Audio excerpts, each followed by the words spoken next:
বন্ধুরা, সম্পূর্ণ ভিডিও দেখতে চ্যানেলটি সাবস্ক্রাইব করুন। গল্পের শুরুতে দেখা যাবে বাড়ির ভেতরে এক অদ্ভুত নীরবতা, যেন ঝড় আসার আগে সবকিছু থেমে গেছে। সোহাগ ধীরে ধীরে দরজার দিকে এগিয়ে যায়। তার চোখে কষ্ট, কিন্তু মুখে অদ্ভুত দৃঢ়তা।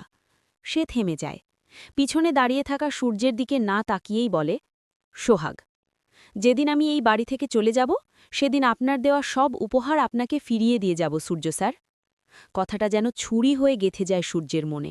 সে কিছুক্ষণ চুপ করে থাকে, তারপর হালকা কণ্ঠে বলে, সূর্য, তুমি চলে যাবে এত সহজে?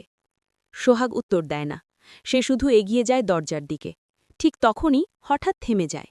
মনে পড়ে কিছু একটা। সে ঘুরে দাঁড়ায়, হাতে একটা ছোট বোতল, ড্রিঙ্কের। সে এগিয়ে এসে সূর্যের সামনে দাঁড়ায়। সোহাগ, ও হ্যাঁ, এটা আপনার, আপনার জিনিস আপনাকেই দিয়ে যাচ্ছি। সূর্য অবাক হয়ে তাকিয়ে থাকে। সূর্য, এটা তোমার কাছে এলো কোথা থেকে? সোহাগ শান্ত গলায় উত্তর দেয়, সোহাগ, আপনি যখন বাজার করছিলেন তখন আপনার পকেট থেকে পড়ে গিয়েছিল। আমি কুড়িয়ে পেয়েছিলাম, তাই রেখে দিয়েছিলাম। সূর্যের চোখ বড় হয়ে যায়। সূর্য রাগ মিশ্রিত বিস্ময়, তার মানে তুমি এটা লুকিয়ে রেখেছিলে? এই বোতলটা তুমি নিয়ে গিয়েছিলে? আমাকে ফুচকা খেতেও দিলে না? আমি সারা বাড়ি তন্ন তন্ন করে খুঁজেছি। সোহাগ এবার একটু জোরে বলে, প্রথমত আমি এটা লুকাইনি, পেয়েছি তাই যত্ন করে রেখেছি। আর দ্বিতীয়ত, সবার সামনে আমি এটা বের করিনি, কারণ কে কি ভাববে। সূর্য একটু তাচ্ছিল্য করে হাসে। সূর্য, কি ভাববে সেটা আমার জানার দরকার নেই। আমাকে সবাই খারাপ ভাবলেও আমার কিছু যায় আসে না। তোমাকে তো কেউ কিছু বলবে না। সোহাগ এবার সরাসরি তার দিকে তাকায়। তার চোখে জল, কিন্তু গলায় দৃঢ়তা। সোহাগ, স্যার, পৃথিবীর কাছে আমরা স্বামী স্ত্রী। বাইরের মানুষ যদি স্বামীকে খারাপ ভাবে, তাহলে কি বউয়ের খারাপ লাগবে না? কথাটা শুনে সূর্য থেমে যায়। কয়েক সেকেন্ডের জন্য নীরবতা। তারপর সূর্য ধীরে ধীরে বলে, সূর্য, ঠিক বলেছ, তোমার ঋণ শোধ হয়ে গেছে। সে একটু থামে, তারপর ঠান্ডা গলায় বলে, সূর্য, তুমি যেমন আমার জিনিস ফিরিয়ে দিলে, আমিও তোমাকে একটা জিনিস দিচ্ছি। সে পকেট থেকে একটা ফোন বের করে। সূর্য, এই নাও, এটা তোমার জন্য গিফট। সোহাগ কিছুটা অবাক হয়। সোহাগ, গিফট? সূর্য হালকা হাসে। সূর্য, হ্যাঁ, সব হিসাব সমান হয়ে গেল। পরিস্থিতি আবার নীরব হয়ে যায়। সোহাগ ধীরে বলে, সোহাগ, আজকে তো অনেক টকঝাল খেলেন ফুচকা খেয়ে। আজকে আর এসব খাবেন না, শরীর খারাপ করবে। সূর্য বোতলটা হাতে নিয়ে হেসে ফেলে। সূর্য, আমার শরীর খারাপ? এসব খেলে আমার কিছু হয় না, বরং শরীর মন দুটোই ঠান্ডা হয়ে যায়। সোহাগ একটু বিরক্ত হয়। সোহাগ, আমি যা বলার বলে দিলাম, শুনবেন কিনা সেটা আপনার ব্যাপার। সূর্য আর কিছু না বলে বোতলটা খুলে ফেলে। এক চুমুক খায়, তারপর বলে, একটু টকঝাল খেয়েছি, তাতে কিছু হবে না। আমি এটা খেয়েই নি। তার চোখে অদ্ভুত এক জেদ। ঠিক তখনই বাইরে থেকে আওয়াজ আসে, ময়ূরাক্ষী চিৎকার করে, মিনু, পেট্রোলটা নিয়ে আয়। সোহাগ আর সূর্য দুজনেই চমকে ওঠে। তারা বাইরে গিয়ে দেখে ময়ূরাক্ষী রাগে ফুঁসছে। চারপাশে বাজারের সব জিনিস, সবজি, মাছ, মাংস সব ছড়িয়ে আছে। ময়ূরাক্ষী, এই সব নষ্ট জিনিস বাড়িতে ঢুকবে না, সব জ্বালিয়ে দে। মিনু কাঁপতে কাঁপতে পেট্রোল নিয়ে আসে। সোহাগ অবাক। সোহাগ, এগুলো কি করছেন? এত কষ্ট করে আনা বাজার? ময়ূরাক্ষী চিৎকার করে, চুপ, আমি যা বলছি তাই হবে। মিনু পেট্রোল ঢেলে দেয় বাজারের ওপর, তারপর আগুন ধরিয়ে দেয়। দাউ দাউ করে আগুন জ্বলে ওঠে। সোহাগ হতবাক হয়ে দাঁড়িয়ে থাকে। সূর্যম নির্বাক। ঠিক তখনই সার্থক এসে বলে, সার্থক হাসতে হাসতে, রূপা, হোলি তো হয়ে গেছে, আজ আবার ন্যাড়া পোড়া কেন? চারপাশে আগুনের আলো, সবাই চুপ, আর সেই আগুনের মাঝেই দাঁড়িয়ে সোহাগ আর সূর্যের সম্পর্কটা যেন আরও জটিল হয়ে ওঠে। আগুন দাউ দাউ করে জ্বলছে, চারপাশে সবাই দাঁড়িয়ে, কেউ কিছু বলছে না। সোহাগ স্থির হয়ে তাকিয়ে আছে সেই আগুনের দিকে। তার চোখে জল চিকচিক করছে। হঠাৎ সে এগিয়ে যায়। সোহাগ কাঁপা গলায়, এভাবে সব জ্বালিয়ে দিলেন? এত কষ্ট করে আনা বাজার, একটা বারও ভাবলেন না? ময়ূরাক্ষী চোখ রাঙিয়ে তাকায়, তুই আমাকে শেখাবি? এই বাড়িতে কি হবে না হবে সেটা আমি ঠিক করব। সোহাগ এবার চুপ থাকে না। সোহাগ, আপনি রাগ করতে পারেন, কিন্তু এভাবে সব নষ্ট করা ঠিক না। পরিস্থিতি গরম হয়ে ওঠে। সূর্য এতক্ষণ চুপ করেছিল, এবার সে এগিয়ে আসে। সূর্য কঠিন গলায়, সোহাগ, থামো, এখন কথা বাড়িও না। সোহাগ তাকায় সূর্যের দিকে। সোহাগ, আপনি কিছু বলছেন না কেন? এটা কি ঠিক হচ্ছে? সূর্য একটু থেমে বলে, সূর্য, সব কিছু ঠিক বা ভুল দিয়ে বিচার করা যায় না। এই কথা শুনে সোহাগ যেন ভেঙে পড়ে ভিতরে ভিতরে।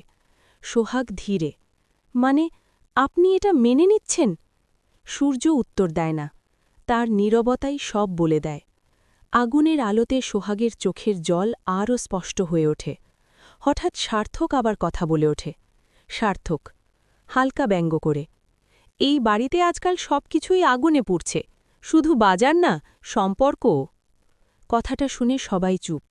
ময়ূরাক্ষী রেগে যায়, সার্থক, বেশি কথা বলিস না। সোহাগ ধীরে ধীরে পেছনে সরে যায়, তার গলায় চাপা কান্না।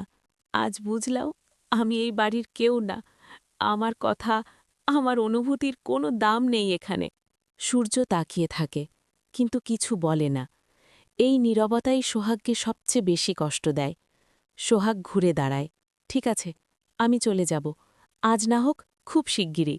ময়ূরাক্ষী ঠান্ডা গলায় বলে, যেতে চাইলে এখনই যেতে পারিস। এই কথা শুনে সবাই অবাক।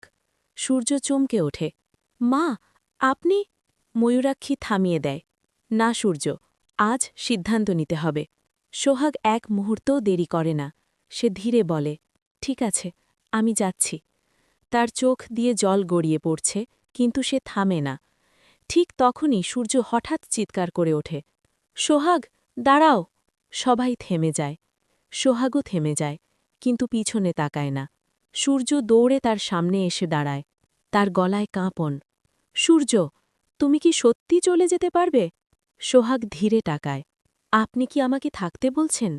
সূর্য চুপ। এই প্রশ্নের উত্তর তার কাছে নেই। কিছুক্ষণ নীরবতা, তারপর সোহাগ নিজেই বলে, আপনি যদি একবার বলতেন থাকো, তাহলে হয়তো আমি থেকে যেতাম। সূর্যের চোখে দ্বিধা, কিন্তু সে কিছুই বলে না। সোহাগ হালকা হাসে, কষ্টের হাসি। ঠিক আছে, বুঝে গেলাম। সে ধীরে ধীরে এগিয়ে যায়। ঠিক তখনই সূর্যের হাতে থাকা ড্রিঙ্কের বোতলটা মাটিতে পড়ে ভেঙে যায়। ঠাস! সবাই চমকে ওঠে। সূর্য তাকিয়ে থাকে ভাঙা বোতলের দিকে, তারপর সোহাগের দিকে, সূর্য নিজের সাথে। সবকিছু এভাবেই ভেঙে যাচ্ছে। সোহাগ দরজার কাছে পৌঁছে যায়। শেষবারের মতো থামে, পিছনে না তাকিয়েই বলে, আজ আমি কিছু নিয়ে যাচ্ছি না, শুধু কষ্টটা নিয়ে যাচ্ছি। দরজা ধীরে বন্ধ হয়ে যায়। ধপ! ঘরের ভেতর নিস্তব্ধতা। আগুন ধীরে ধীরে নিভে যাচ্ছে, কিন্তু সম্পর্কের আগুন, সেটা আরও জ্বলছে। সূর্য দাঁড়িয়ে থাকে, একা, তার চোখে অনুশোচনা। সূর্য ফিসফিস করে, আমি কি ভুল করলাম সোহাগ?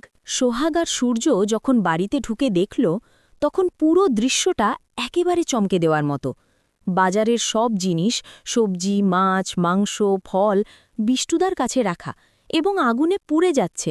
ধোঁয়া ঘরে ঢুকে পুরো ঘরকে ঢেকে দিয়েছে। সোহাগ, সূর্য, দেখছ কি, তারা সব বাজার জ্বালিয়ে ফেলেছে। সূর্য চোখ বড় করে তাকায়, অবাক হয়ে, তার কণ্ঠ কাঁপছে। এটা কি হচ্ছে? মা, তুমি কি এসব ঠিক করছ? সোহাগ এত কষ্ট করে বাজার এনেছে, আর তুমি সব জ্বালিয়ে দিচ্ছ? ময়ূরাক্ষী রেগে যায়, তার চোখে আগুনের মতো জেদ। কি বলছ? আমি যা বলেছি তাই হবে। এই বাড়িতে কেউ নিজের মতো করে কিছু করতে পারবে না। কিন্তু মা, সোহাগ এত যত্ন নিয়ে বাজার এনেছে, এটা পুড়িয়ে দেওয়া ঠিক নয়। ময়ূরাক্ষী গলা উঁচু করে বলে, আমি বাড়ির মায়ের মতো সিদ্ধান্ত নিয়েছি। তোমার সোহাগের কষ্টে আমার কোনো ভাবনার দরকার নেই। সূর্য হতবাক হয়ে থমকে দাঁড়ায়। সে মৃদু গলায় বলল, মা, এটা শুধুই জিনিস নয়, এই বাজারের মধ্যে সোহাগের যত্ন, ভালোবাসা আর চেষ্টা সবই লুকোনো ছিল। তুমি সব পুড়িয়ে দিলে। এটা শুধু বাজার নষ্ট করা নয়, তার অনুভূতিও ধ্বংস করা হয়েছে। সোহাগ চুপ করে দাঁড়িয়ে থাকে। সে জানে তার শ্রমের মূল্য কেউ বোঝেনি।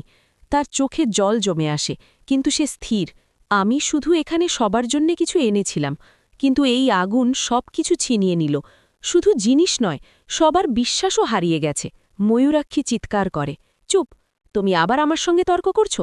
তোমার চিন্তা আমার জন্য প্রযোজ্য নয়। সূর্য ধীরে ধীরে তার মাকে বোঝানোর চেষ্টা করে। মা, এটা বাড়িতে শান্তি রাখতে না, বরং ক্ষতিই বাড়াচ্ছে। সোহাগের ভালোর জন্যই সে বাজার এনেছে। যদি তুমি সব পুড়িয়ে দাও, সম্পর্কও পুড়ে যাবে। ময়ূরাক্ষী কপাল ভাঁজ করে তাকায়। কিছুক্ষণের জন্য চুপ থাকে, কিন্তু রাগ ধরে রাখতে পারে না। আমি যা করি সেটাই ঠিক, তুমি বোঝার চেষ্টা করো না। সূর্য হতাশ হয়। সে সোহাগের দিকে তাকায়, চোখে দুঃখ। সোহাগ ধীরে করে ধোঁয়ায় ঢাকা ঘর ছেড়ে বাইরে চলে যেতে চায়। ঠিক আছে, আমি চলে যাচ্ছি। শুধু মনে রাখবেন, এই আগুন শুধু বাজার নয়, বিশ্বাসকেও পুড়িয়ে দিল। ধোঁয়া ঘর থেকে বেরিয়ে আসে। আগুন নিভে যায়, কিন্তু ভাঙা বাজারের সঙ্গে ভাঙা সম্পর্কের ছাপ যেন রয়ে গেছে। সূর্য চুপচাপ দাঁড়িয়ে থাকে, তার চোখে অনুশোচনা। ময়ূরাক্ষী ঠান্ডা গলায় নিজের অবস্থান ধরে রাখে। সোহাগের পদক্ষেপের শব্দ দূরে মিলিয়ে যায়, কিন্তু ঘরের ভেতরের ধোঁয়া, আগুনের চিহ্ন আর সম্পর্কের ক্ষত চিরকাল স্মৃতিতে থাকে।